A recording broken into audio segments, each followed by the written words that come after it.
opposition parties are unfazed and they think that the word Panauti or calling the Prime Minister someone who is inauspicious and anything that he touches reduced to ash is gaining traction as far as they are concerned. But it's also giving an ammunition to the BJP. Well, the story actually began with the World Cup where India lost out, and it was played one in Ahmedabad at the Narendra Modi Stadium, and the second important thing was the Prime Minister himself was present there.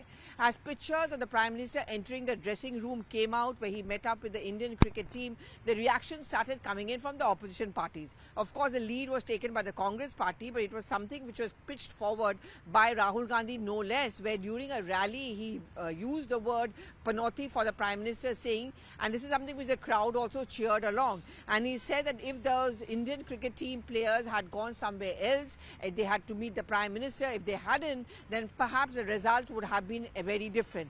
What is even worse perhaps is the fact that there was this hashtag Panauti Prime Minister which was begun by the Congress party, and you had seniors within the party, for example like K.C. Venugopal, all of them using this term for the PM, and this entire campaign was run by the Congress, calling him Prime Minister as someone who's inauspicious. But not having stopped at that, the Trinamool Congress seems to have taken it a step further. First of all, Mamata Banerjee at a party workers meeting said that if the match had been played not in Ahmedabad but in Kolkata, the result would have been different, and he actually is a sinner. She called them sinners, and if you play in front of the sinners, this is exactly what happens. Now her own party colleague and MP Shantanu Hussain has gone a step further, and many would say this is a language which seems to be extremely derogatory, and that is in the context of the Tejas sortie fired by the Prime Minister. Remember, that was a big moment for India's defence preparedness and growth story. What had happened was that the Prime Minister had visited HAL in Bengaluru. He had flown the Tejas and also made the point that the world needs to take note. We are defence ready. We are not going to bow before anyone, and this is the biggest narrative as far as Atmanirbhar Bharat or self-reliance is concerned. Imports have been substantial as far as the defence sector is taken, and this is one attempt or stride being taken by India to ensure that our defence imports come down, and as far as possible more and more indigenous aircraft or infrastructure is developed. And that's why there were different experts who also lauded the Tejas and the HAL trip by the Prime Minister.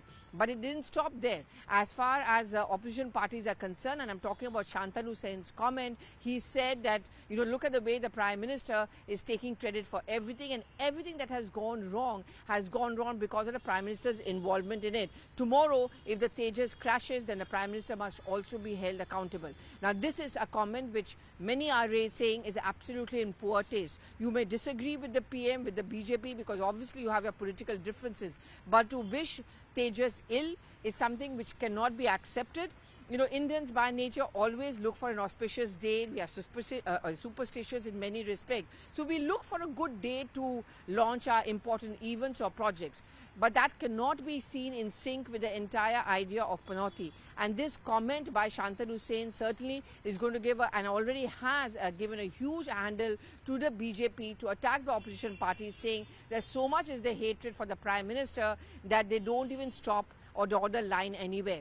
We've seen in the past, whether it's Maut Ka Saudagar, Neech Aadmi, Chai Wala, all of those barbs against the PM has been milked by the BJP to their advantage. Will this be a similar case once again? Will the hashtag Panauti PM backfire on opposition parties?